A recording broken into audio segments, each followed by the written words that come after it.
Okay, hello everyone. Here I want to provide tutorial on how to add items to the wishlist board in Shein application on an Android device.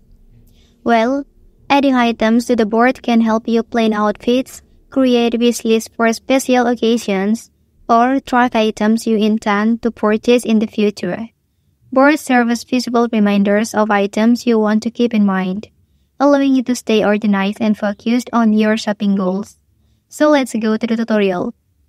Okay, firstly open Shein application on your device.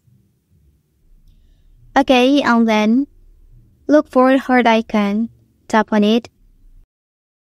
So in this page, please swipe to the right side and then tap on the board you need to add the item inside. Well, so here click this option. And here you can select the items like this. And then click add to board option.